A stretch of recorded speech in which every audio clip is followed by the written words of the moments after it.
दोस्तों कुछ दिन पहले हमने आपको बताया था कि बांग्लादेश की 100% स्पिनिंग मिल 1 फरवरी से बंद होने वाली है और अब इस समस्या का हल बांग्लादेश सरकार ने जो निकाला है वह वहां की गारमेंट इंडस्ट्री को बुरी तरह प्रभावित करने वाला है। यानी कि अपने ही पैर पर कुल्हाड़ी इस समय बांग्लादेश ने मारी है। दरअसल बांग्लादेश सरकार इस समय भारत से आने वाले कॉटन यान पर 10 से 20% तक कस्टम ड्यूटी लगाने पर गंभीरता से विचार कर रही है। अगर ये फैसला लागू हो गया तो इसका सीधा असर बांग्लादेश की पूरी टेक्सटाइल और गारमेंट इंडस्ट्री पर पड़ेगा। ये फैसला ऐसे समय पर सामने आया है जब बांग्लादेश के टेक्सटाइल मिल मालिक अनिश्चितकालीन हड़ताल की तैयारी कर चुके हैं और हालात बेहद संवेदनशील बने हुए हैं। अभी तक भारत से आने वाला कॉटन यान बांग्लादेश में लगभग ड्यूटी फ्री आता रहा है। इसी वजह से बांग्लादेश के गारमेंट एक्सपोर्ट को सस्ता और लगातार सप्लाई मिलने वाला कच्चा माल उपलब्ध होता रहा। लेकिन स्थानीय टेक्सटाइल मिलर्स का आरोप है कि भारतीय यान की सस्ती कीमतों ने उनकी मिलों को घाटे में डाल दिया है। उनका कहना है कि वह भारत से आने वाले यान के सामने टिक ही नहीं पा रहे। टेक्सटाइल मिल मालिकों के संगठन बांग्लादेश टेक्सटाइल मिल्स एसोसिएशन यानी BTMA का दावा है कि देश की कई मिलें पहले ही बंद हो चुकी हैं और दर्जनों मिलें बंद होने के कगार पर है। उनके मुताबिक मिल मालिकों के पास अब बैंक लोन चुकाने तक की क्षमता नहीं बची है। BTMA का कहना है कि अगर सरकार ने तुरंत कदम नहीं उठाया तो पूरा घरेलू यान उद्योग खत्म हो सकता है, जैसा पहले जूट इंडस्ट्री के साथ हो चुका है। इसी दबाव के चलते बांग्लादेश सरकार ने भारत से आने वाले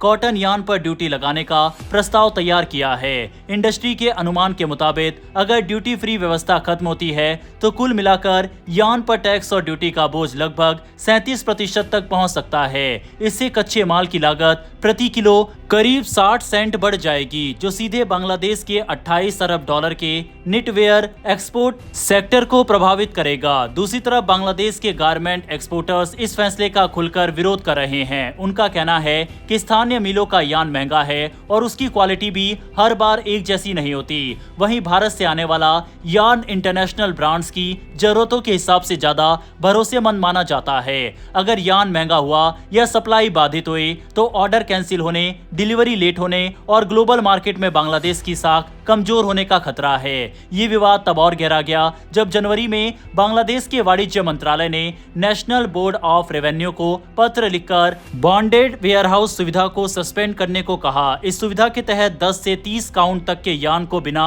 ड्यूटी आयात किया जाता था।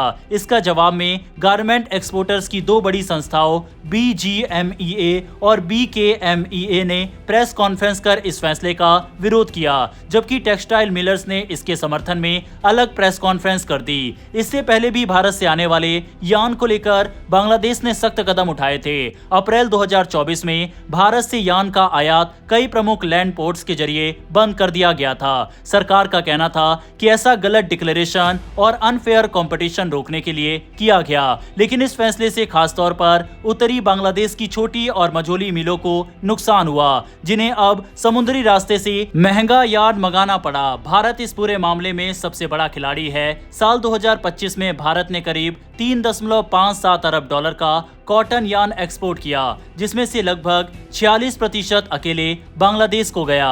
वहीं बांग्लादेश के कुल यान आयात में भारत की हिस्सेदारी करीब 82% है। यानी अगर ये व्यापार प्रभावित होता है तो झटका सिर्फ बांग्लादेश को ही नहीं, भारत के टेक्सटाइल सेक्टर को भी लगेगा। ये पूरा मामला उस समय और ज्यादा संवेदनशील हो गया है जब भारत और बांग्लादेश के रिश्तों में पहले से ही तनाव चल रहा है। अप्रैल 2025 में भारत ने बांग्लादेश को मिलने वाली ट्रांजिट और ट्रांसशिपमेंट सुविधा वापस ले ली थी। इसके बाद बांग्लादेश की एक्सपोर्ट लॉजिस्टिक महंगी और धीमी हो गई। अब यान ड्यूटी का मुद्दा इस तनाव को और बढ़ा सकता है। बांग्लादेश 2026 में LDC यानी लीस्ट डेवलप्ड कंट्री की श्रेणी से बाहर निकलने वाला है। इसके बाद उसे कई देशों में मिलने वाली ट्रेड छूट खत्म हो जाएगी। ऐसे में गारमेंट एक्सपोर्टर्स का कहना है कि अगर अभी लागत बढ़ी तो बांग्लादेश की ग्लोबल कंपटीशन में स्थिति कमजोर हो जाएगी। फिलहाल सरकार ने यान ड्यूटी और बॉन्डेड बॉन्डेड वेयरहाउस सस्पेंशन पर फैसला टाल दिया है, लेकिन 1 फरवरी से प्रस्तावित हड़ताल को लेकर स्थिति साफ नहीं है। 12 फरवरी को